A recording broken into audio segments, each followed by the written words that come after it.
राधे राधे महाराज जी। महाराज जी, निवेदन है कि एक समाधान कीजिए महाराज जी। आध्यात्मिक जीवन और सांसारिक जीवन में मानसिक संतुलन नहीं बना पा रहे हैं, क्या मानसिक संतुलन डिप्रेशन है या कोई साया महाराज जी? मानसिक संतुलन कोई साया पाया नहीं है। जैसे लोगों को रहता है ना कि बाहरी चक्कर कोई होगा, ये सब भीतरी चक्कर हमारे द्वारा जो पाप कर्म होते वही हमारे मन को जलाते, वही हमारी बुद्धि को भ्रष्ट कर देते हैं, और कोई नहीं। जैसे भूत प्रेत भी आता है ना किसी के दिमाग में, तो पाप कर्म के कारण ही आता है। हमारे पाप कर्म को भुगताने के लिए भूत का आवेश होता है और वो हमें दुख देता है, और जब हमारा पाप कर्म क्षय हो जाता है तो या तो कोई झाड़ने फूकने वाला मिल गया या स्वयं चला जाता है। तो कर्म ही हमारे लिए भूत है और कर्म ही हमारे लिए भगवान है। अगर हमारे कर्म बिगड़ गए तो वही भूत की तरह हमें सताता है, और कर्म हमारे बन गए तो वही भगवान की तरह हम पर कृपा करता है। इसलिए कर्मों का सुधार करो, हमारे कर्म ठीक होने। हमारे अगर कर्म बिगड़ गए हैं ना तो ऐसा ही अनुभव होने लगता है, कोई डिप्रेशन नहीं। पहले स्वीकृति करो, नहीं तो अगर किसी आदमी को 20 बार 20 लोगों को तैयार कर लो अलग अलग, और उसको यार तुम डिप्रेशन में पहुंच गए क्या?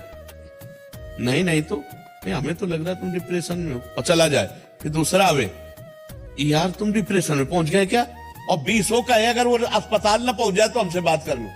वो अस्पताल जाएगा और चेक करवाएगा कि मैं डिप्रेशन में हूं क्या, क्योंकि 20 लोगों ने कहा है। तो हम पहले कह रहे कि ये स्वीकृति करो कि मैं डिप्रेशन में नहीं हूं, ये स्वीकृति करो कि मेरे ऊपर भूत प्रेत का कोई साया नहीं, स्वीकृति से ही फंस गए हो। मेरे ऊपर भगवान की बड़ी कृपा है, और नाम जप करो, गंदे आचरण मत करो।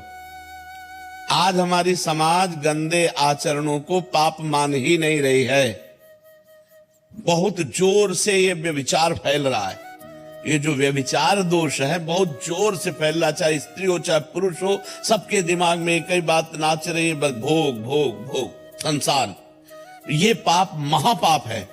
पर स्त्री गमन, पर पुरुष गमन, ये महापाप है, और कोई इस पर ध्यान नहीं दे रहा। और फिर कहते हैं डिप्रेशन में जा रहे हैं, परेशान हो रहे। परेशान नहीं होगी तो और क्या होगी? हम खुली बात कह रहे हैं, अपने चरित्र को सुधारो, अपने आचरणों को सुधारो, अपने कर्म को ठीक करो, नाम जप करो। किसी से आशीर्वाद मांगने की जरूरत नहीं, और कोई आशीर्वाद ऐसे फल फूल वाला भले दे दे, ऐसा आशीर्वाद बिना अधिकार के नहीं मिल जाता। तुम्हें भजन करना पड़ेगा, तुम्हें अपने आचरण ठीक करने पड़ेंगे, तुम्हें तप करना पड़ेगा, तुम्हें पाप नष्ट करने पड़ेंगे। उपाय हम बता देते हैं।